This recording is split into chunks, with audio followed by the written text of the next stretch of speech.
చిన్నతనంలో కష్టపడి చదువుకొని అదే పెద్ద తపస్సుగా బాగా చదువుకొని అత్యున్నతమైన చదువులు చదువుకున్న వారు ఉంటారే, వారు పెద్ద పెద్ద పదవులలో కూర్చుంటారు.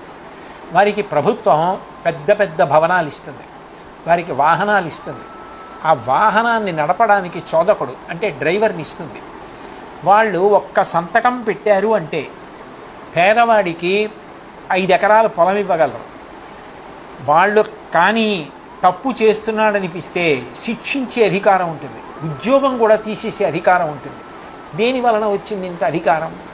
దేని వలన వచ్చింది ఇంత కీర్తి? ఆయన అధికారిగా ఉండగా ఇన్ని మంచి పనులు చేశారండి అని చెప్పుకుంటారు. ఎక్కడి నుంచి వచ్చింది ఈ కీర్తి అంతా? ఎక్కడి నుంచి వచ్చింది ఆ భోగం అంతా? ఆయన సంతకానికి అంత విలువ ఎక్కడి నుంచి వచ్చింది అంటే ఆయన చదువుకున్న చదువుని బట్టి వచ్చింది. ఆ చదువు అంత భోగాన్ని ఇస్తుంది, అంత కీర్తినిస్తుంది, అంత సుఖాన్ని ఇస్తుంది. చదువుకున్న వ్యక్తికి ఉన్నంత కీర్తి ప్రపంచంలో ఎవరికీ ఉండదు.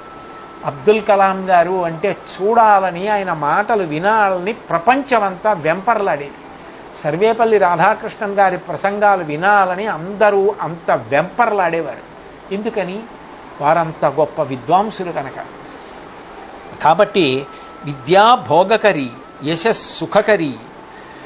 ఆ విద్య ఇచ్చేటటువంటి సుఖం, విద్య వలన పొందేటటువంటి భోగం ఇంత అంతా అని చెప్పడం ఎవరికీ సాధ్యం కాదు.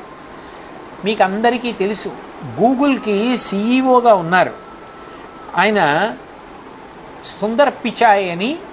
ఆయన ఇంచుమించుగా ఆయన పుచ్చుకునేటటువంటి ఆదాయం $226 మిలియన్ ఆయన పొందే జీతం. మధురైలో భారతదేశంలో పుట్టి ఐఐటి ఖర్గపూర్లో బీటెక్ చదువుకుని, స్టాన్ఫోర్డ్ యూనివర్సిటీలో ఎంఎస్ చదివి, పెన్సిల్వేనియా యూనివర్సిటీలో ఎంబీఏ చదివి, బాగా చదువుకొని కార్యదక్షత పొందినటువంటి కారణం చేత ఇంత గొప్ప జీతాన్ని పొందేటటువంటి అంత సుప్రసిద్ధ కంపెనీ యజమాని అయ్యారు. ఇవాళ పెట్టుబడుల కోసం రాష్ట్రాల ముఖ్యమంత్రులు కూడా ఆయన దగ్గరికి వెళ్ళి ఆయనని కలిసి పెట్టుబడులు పెట్టమని అడుగుతూ ఉంటారు. ఆయనని భారత ప్రభుత్వం పద్మ అవార్డుతోటి పురస్కారం అందించి గౌరవించింది.